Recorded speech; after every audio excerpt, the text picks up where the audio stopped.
Porque el perrito es muy chiquitito. Son chiquititos, no los podés sacar, nos tienen todavía. Tienen... Convengamos, el señor Milei tiene un perro que ya es súper protagonista. Conan, es mi abuelo. Bueno, un minuto. Esto es pico de rating, chicos. Y bueno, yo le pedí que me trajera, pero no están todavía... Ya anoche les di la... ¿La vacuna? La vacuna, así que ahora ya los puedo empezar a pasear. Bueno, está bien. Así que nada, digo, pero... Todavía estaban con un poquitito bueno, tráemelos un poco, que tengo ganas cuando vengas otra vez. Digo, por lo menos te traigo uno, que es más fácil. Claro. Porque ya son chiquitos, pero son así, ¿eh? ¿Cuánto pesan? Y ya están pesando como 15 kilos. ¡Wow! Contame, Milei, ¿a cuánto llega el dólar? Te voy a ser sincero, es imposible determinar cuál es un precio de la economía. No existe forma científica de hacerlo seriamente. Cuando los economistas te dicen, no, va a estar a esto, te están mintiendo. ¿En Es serio? una chantada. Sí, es una chantada. No hay forma de determinarlo científicamente de un modo serio. Mira, si eso hubiera sido posible, Claro, ¿sabes qué? La Unión Soviética hubiera sido un éxito y fue un fracaso justamente porque no podían calcular precios. Con lo cual, en realidad, digo, lo que termine pasando con el dólar depende fundamentalmente de lo que pase con el mercado monetario. Es decir, ¿viste? Cuando hablan de las LEVAX y todas esas cosas, bueno, están todas vinculadas estas cosas.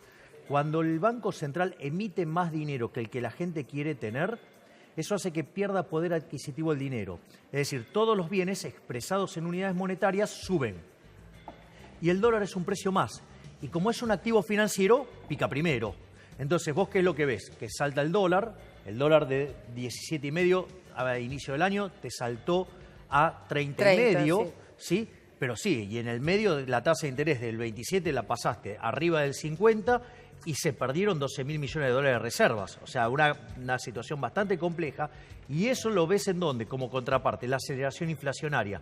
Esta semana salió el dato de inflación, salió 3,1 de inflación. En lo que va del año se acumula casi 20% de inflación. Y cuando vos tomás los últimos 12 meses, y esto es lo importante, la inflación es 30. Si tomo los últimos 7 y lo anualizo, estoy en 35. Y si tomo el último dato y lo anualizo, estoy en 45. ¿Y ahí el Fondo Monetario Internacional? Bueno, una de las cosas que va a pasar es que Argentina va a tener que pedirle un waiver, que quiere decir un perdón, por no cumplir la meta. ¿Por qué?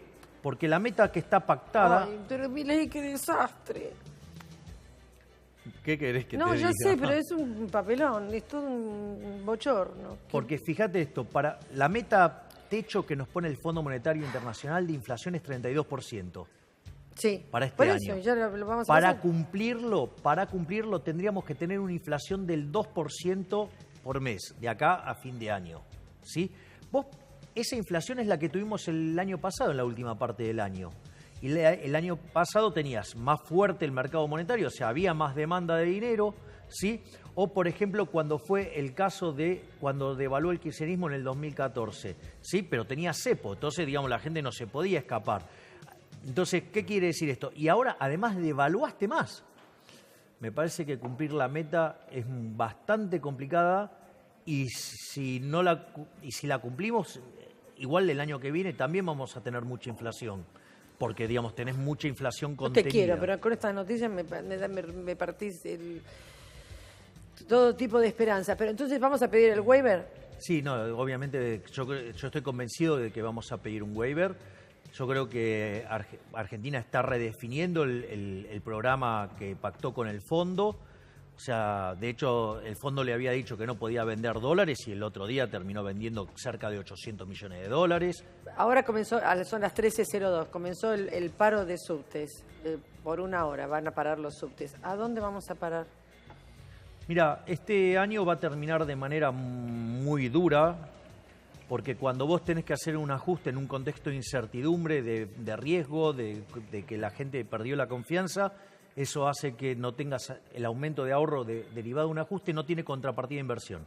Y eso hace que caiga el nivel de actividad económica, que caiga el empleo, que los salarios pierdan contra la inflación, que haya más pobres, que haya más indigentes, va a haber menos consumo en un contexto de más inflación. Y esa situación, desde mi punto de vista, se va a extender por lo menos, si le salen bien las cosas al gobierno, hasta abril del año que viene. Porque ayer estuvo Iglesias y dijo que a partir del año que viene las cosas mejoraban. Entonces, sí, según tus cálculos, que sos un hombre brillante... Vamos a ponerlo en estos términos. O sea, ¿quién lo dijo primero? ¿Iglesias qué? ¿Fernando Iglesias? Sí, Fernando Iglesias. El profesor de vóley. ¿Qué fue? Sí, fuerte. No, bueno, digo, opina, bueno, pero digamos, opina de economía y no sabe de economía. ¿Ok? Entonces vos decís... Bueno, Sí, bueno, digo, ir al supermercado, digamos, puede ir cualquiera y eso no lo hace candidato a ser ministro de Economía ni premio Nobel de Economía. O sea, digo, acotemos, digamos, al marco de una persona que opina, digo, donde su único mérito, digo, qué sé yo, es haber sido exitoso vendiendo un libro. Ahora, ¿sí? Milei, escúchame una cosa. ¿Debo decir que en abril esto se modifica? Ojo con eso, porque vas a empezar a... Si le sale todo bien al gobierno, lo cual con el nivel de incompetencia de este gobierno yo tengo mis dudas, pero me parece que después lo que hay que entender es ahí lo que vas a empezar a ver es lo que se llama el rebote del gato muerto. ¿Qué es eso? Tío, si querés te lo cuento con un chiste de economistas. Dale. A ver si te gusta el humor de economistas. Dale. Se encuentran dos economistas, viste que los economistas todos comparamos con todo. Entonces se encuentran dos economistas y uno le dice al otro, che, ¿cómo está tu mujer? Y el otro le dice, ¿comparada con qué? Bueno, vos vas a empezar a ver números positivos porque vas a estar comparando guacho. Números malos a partir del segundo trimestre de este año, son malos, entonces cuando vas a comparar el año que viene y vas a empezar a ver números mejores porque estás comparando algo malo. Suponete lo siguiente, que vos estabas en un nivel de 100 de ingresos, te cayó a 0, Dios, se te desplomó. Bueno, ahora pasás de 0 a, no sé, 20. Bueno, sí, la mejora es infinita, 20 contra 0 es infinito, pero vos seguís estando pésimo, porque comparás contra los 100 y estás pésimo. Bueno, eso es lo que vas a ver ese rebote, pero eso, digamos, o sea, no se va a ver en nivel. De hecho, vos fíjate que el PBI que tiene Argentina va a terminar siendo el mismo que teníamos cuando se fue el kirchnerismo. Y eso implica que en términos per cápita tenemos menos. O sea que desde el 2011 en realidad, Argentina viene perdiendo PBI per cápita, o sea que es lo que verdaderamente cuenta. Entonces, ¿este gobierno qué hizo? Hizo que caiga el PBI per cápita. Tenemos una inflación parecida o algo mayor que la que dejó el kirchnerismo. Tenemos más déficit fiscal y encima de todo eso tenemos 150.000 millones de dólares más de deuda. Claro. ¿Alguien me puede explicar cómo es la lógica de este modelo? Porque para mí es espantoso. Para mí estamos camino a un nuevo default. ¿Y tiene que ver todo este tema de los cuadernos con la economía argentina? Mira, a mí me parece interesante el tema de los cuadernos. O sea, ahora, ¿cómo vos vas a reprocesar eso? Primero, tiene un impacto sobre un determinado sector, es cierto, digamos, sobre el sector de la construcción va a tener impacto. ¿Por qué? Porque el 40 o 50% del sector construcción lo mueve la obra pública. Entonces, eso va a tener un efecto, pero digamos... dice que no va a haber obra pública. Bueno, digo, algún impacto va a tener lo que estoy diciendo. O sea, no es que, digo, eso, viste, en algún efecto va a tener. Pero me parece que hay una cosa positiva, es, ok, mirá, la obra pública es una fuente de choreo público. De hecho, con mi colega Diego Giacomini, nosotros propusimos eliminarla de cuajo, siendo un sistema se llama iniciativa privada, que lo utilizan en Chile. Claro, pero ¿sabes cuál es el problema con ese esquema? ¿Cuál? Que no le pasa la plata por las manos porosas a los políticos. Está fantástico. Bueno, ¿y vos qué chances crees que tuvo de ser aceptada mi propuesta? No, claro, no. Cero. Entonces, a marzo, dile. Claro, Milei, sí. Claro, exacto. ¿Me entiendes? O sea, ¿cómo se te ocurre hacer algo así donde no pueden afanar? Entonces, yo lo que sí me parece que hay que entender esto desde el punto de vista cultural.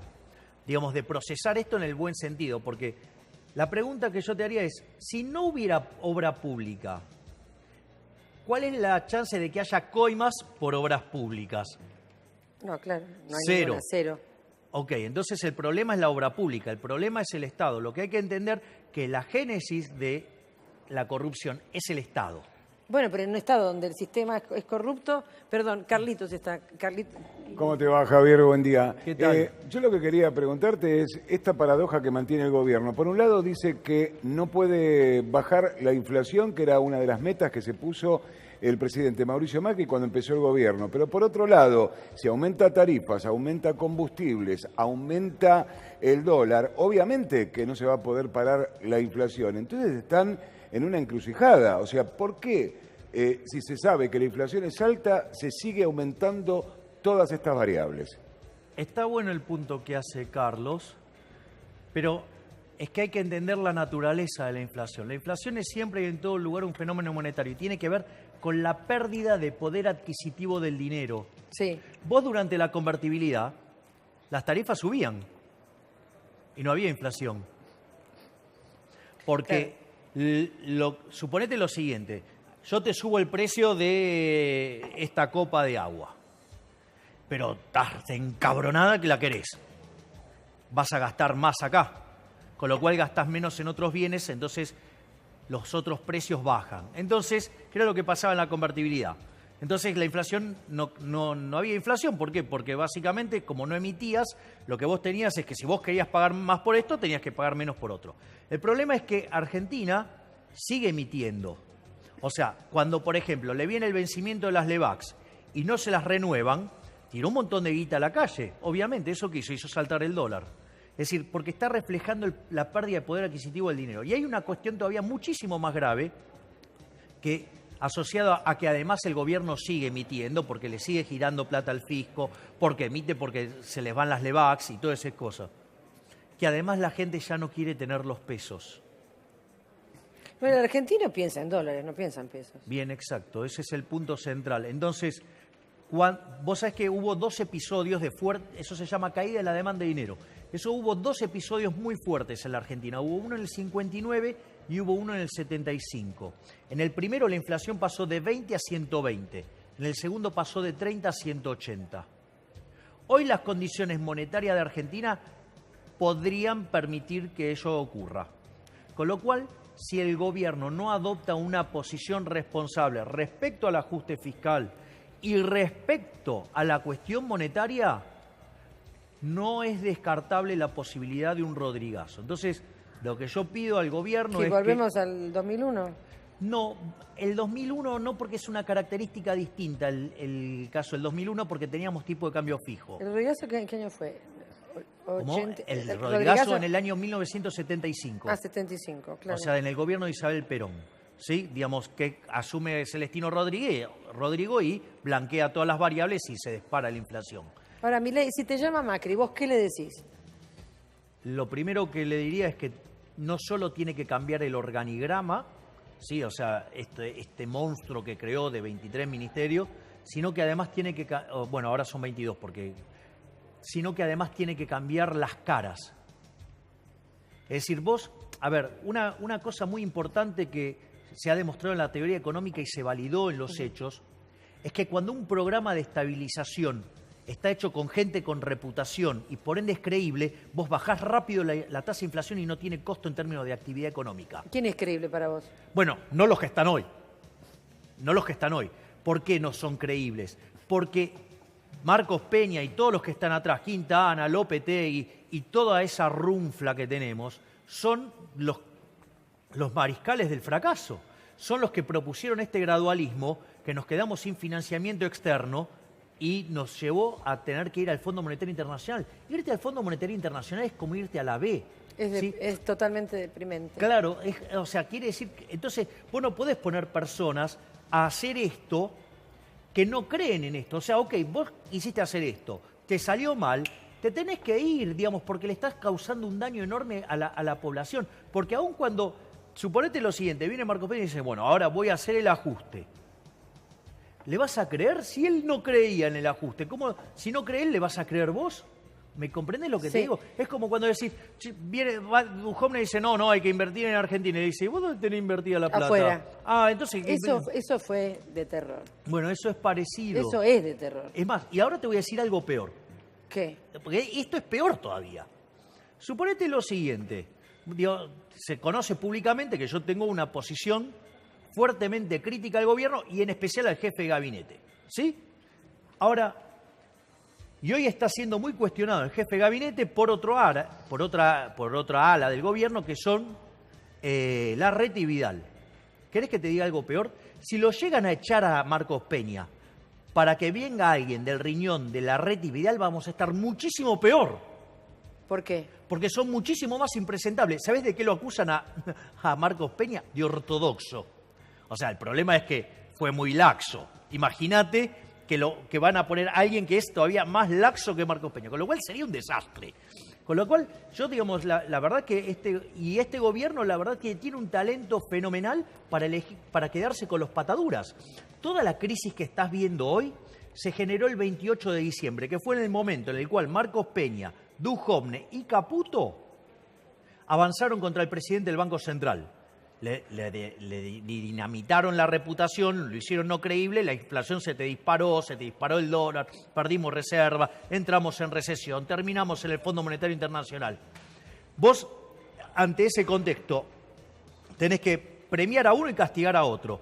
Deberías haber premiado a Sturzenegger y haber castigado a Marcos Peña, a Duhovne y a Caputo. No, lo echaron a Sturzenegger, o sea, se quedaron con los pataduras. ¿Vos aceptarías ser ministro si te llaman? No de este gobierno. Este gobierno es un gobierno de cobardes e ineptos. O sea, así no es posible hacer nada. O sea, yo sí, por ejemplo, aceptaría ser presidente del Banco Central en medio de una crisis, porque ahí haría la reforma financiera y lo cierro. Y erradico la inflación en la historia argentina. Digamos, o sea, hago una reforma financiera. Ay, Dios te oiga, Milei. Y erradicamos la inflación. Vos sabés que desde que tenemos Banco Central tenemos desde 1935. Dada la inflación que generó el Banco Central y lo que impacta eso en crecimiento, si no hubiera sido por tener un Banco Central que permitió eso, hoy tendríamos un PBI per cápita como el de Estados Unidos. Bueno, yo te invito todos los días a que vengas, Milei, porque realmente eso es maravilloso. No te vayas porque te guardo para el final. Sí. Hay algo que es una bomba. Tenemos Se viene una bomba. Una bomba. Un estreno acá.